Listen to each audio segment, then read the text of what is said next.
ಪ್ರವಾಸಿಗರ ಕಣ್ಮನ ಸೆಳೆಯುವ ಸಿರಿಮನೆ ಜಲಪಾತ. ಮಲೆನಾಡಿನಲ್ಲಿ ಸುರಿಯುತ್ತಿರುವ ಧಾರಾಕಾರ ಮಳೆಯಿಂದ ಜಲಪಾತಗಳಿಗೆ ಜೀವಕಳೆ ಬಂದಿದೆ. ಹಚ್ಚ ಹಸುರಿನ ನಡುವೆ ಧುಮ್ಮುಕ್ಕುತ್ತಿರುವ ಜಲಪಾತಗಳು ನೋಡುಗರನ್ನೊಮ್ಮೆ ಮಂತ್ರಮುಗ್ಧರನ್ನಾಗಿಸುತ್ತವೆ.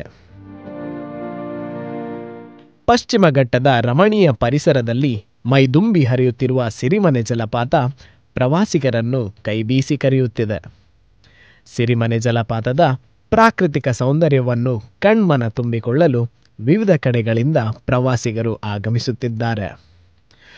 ದಟ್ಟವಾದ ಅರಣ್ಯಗಳ ನಡುವೆ ಮೈದುಂಬಿ ಹರಿಯುತ್ತಿರುವ ಜಲಪಾತ ಪ್ರವಾಸಿಗರಿಗೆ ಅಚ್ಚುಮೆಚ್ಚಿನ ತಾಣಗಳಲ್ಲಿ ಒಂದು.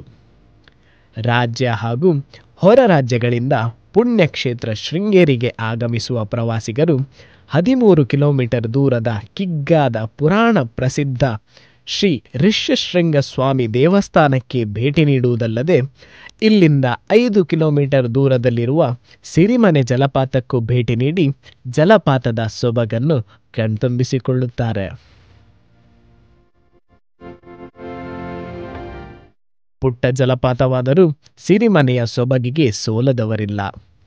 ಪುಟಾಣಿ ಮಕ್ಕಳಿಂದ ಹಿಡಿದು ಎಲ್ಲ ವಯೋಮಾನದವರು ಈ ಜಲಪಾತದ ಸೊಬಗಿಗೆ ಮನಸೋತವರೇ ಜಾಸ್ತಿ.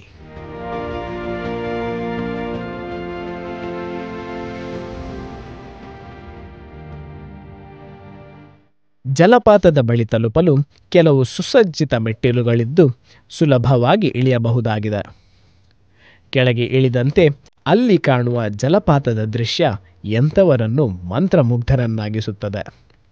ಜಲಪಾತದ ಬುಡದಲ್ಲಿ ಇರುವ ಕೊಳದ ಆಳವು ಕಡಿಮೆ ಇರುವುದರಿಂದ ಸಿರಿಮನೆ ಜಲಪಾತ ಸ್ನಾನ ಮಾಡಲು ಸುರಕ್ಷಿತವಾಗಿದೆ. ಆದರೆ ಮಳೆಗಾಲದಲ್ಲಿ ನೀರಿನ ಪ್ರಮಾಣ ತುಂಬಾ ಹೆಚ್ಚಿರುವುದರಿಂದ ಪ್ರವಾಸಿಗರು ತೀರ ಹತ್ತಿರ ಹೋಗದಿರುವುದು ಒಳ್ಳೆಯದು.